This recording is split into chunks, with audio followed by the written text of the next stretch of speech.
now. Take a quick look in the middle, though, right in the center of the eye, that sinking air, that big clear eye there that's over 20 miles across right now, just creeping its way over Grand Bahama right now. And such a destructive storm and such a sad situation there as the storm makes its way to the west.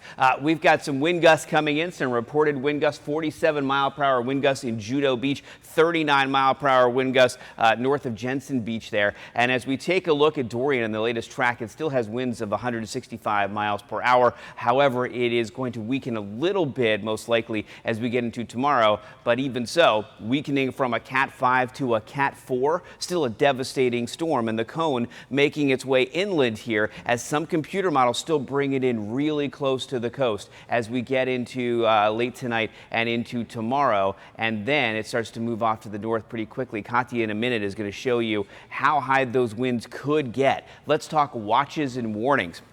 We've got a bunch of them for our viewing areas, starting with a hurricane warning for the Treasure Coast. And that's something Katya is going to focus on too with the new wind model just coming in a few minutes. We could see hurricane force winds, especially along the Treasure Coast as we get into tomorrow. But even in Palm Beach County, there's the chance for hurricane force winds mainly near the coast on this current track.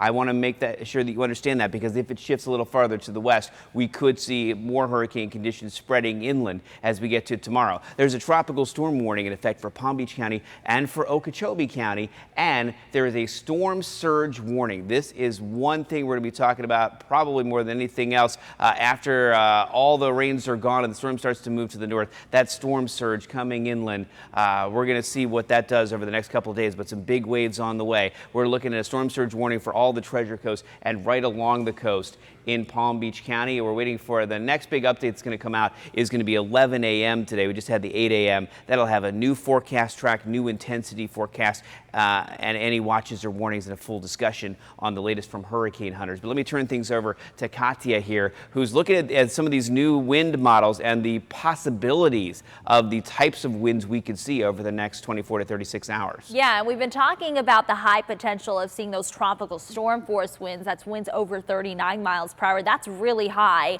but hurricane force winds not out of the question either. So right now you can see gusts picking up to around 30 miles per hour along the coastline. West Palm Beach gusts for you picking up to 32 miles per hour, 37 miles per hour around Jupiter. And as we've been talking about the potential for tropical storm force winds, that's very high. In fact, we're more than likely going to be seeing that as we head into this afternoon. So here's a look at the potential wind gusts as we head all the way until Wednesday morning. Take a look at this model here and you can see winds starting to gust up as we head into this afternoon, picking up to around maybe 55 miles per hour, especially if you live a little bit closer to the coastline. Then as we head into overnight tonight, things start to pick up even more. Look at this, the potential for wind gusts up to around maybe 71 miles per hour. Oh wait, it gets even higher as we head into maybe tomorrow afternoon. There is the potential for seeing those hurricane force speed winds around 90 miles per hour. This is tomorrow afternoon around the 4 o'clock hour.